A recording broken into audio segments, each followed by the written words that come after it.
Hey, what's up, everybody? Steve Schwartz here from LSAT Unplugged. Just wanted to give some words of advice to those of you taking the April LSAT about a week and a half away from now. This is a crucial period of time for you.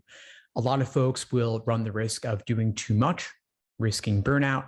Others may be discouraged by practice scores that are lower than what you want them to be. And so it is really important that you keep your energy up, your morale up, and you study deliberately to get the most out of these final days. This can be your make or break.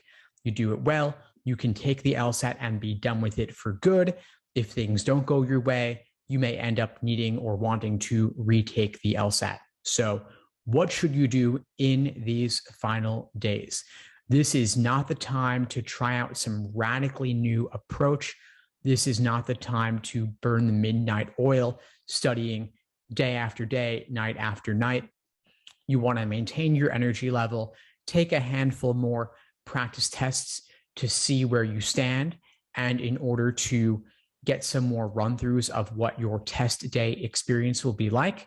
That's it. At this point, you pretty much either know it or you don't. If you know it, fantastic. Of course, it's fine if you have some weak areas that you want to drill on the side. So maybe you'll take a practice test 2 days a week, or maybe even every other day. And then on those off days, you review those practice tests in depth, as well as drilling some weak areas, doing questions by type, reviewing the fundamentals on those specific areas. But this is not the time to learn an entire new section of the exam in just a week and a half or so.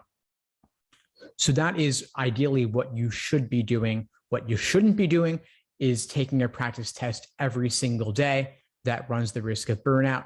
You should not be reviewing the entire LSAT curriculum, every section, every question type. If your scores are not where you want them to be, that is totally fine. You can withdraw your LSAT registration. Law schools will never even know that you were registered for the exam, and you can take it in June or August or September.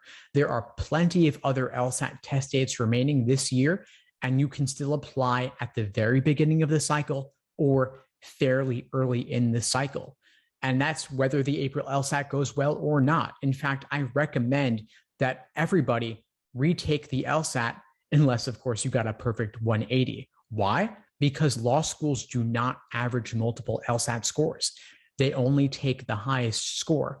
What that means is that, let's say hypothetically, you get a 170 on the April LSAT. Fantastic, that's a great score. But if you want to go to a T14 school or even a top 5 school, maybe you want to retake and shoot for a 173, 175 or higher. If you end up scoring lower than your initial 170, no big deal. The 170 will still be what counts. So again, don't stress too much in these final days. The April LSAT is not your end-all be-all. Just take a couple more practice tests, see where you stand, get some more tests under your belt, review them in depth, and that's pretty much it. Anyway, folks, that's all for now. If you need anything at all, I'm here for you. Just shoot me an email at help@lsatunplugged.com.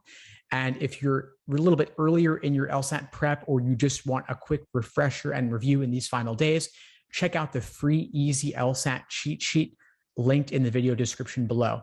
Anyway, all the best and take care. Thanks for tuning into the show. Please subscribe if you haven't done so already to be notified of new episodes as I release them. And feel free to reach out if you need anything at all as you move forward with your prep. I'm happy to help however I can. In the meantime, I'll wish you all the best and take care.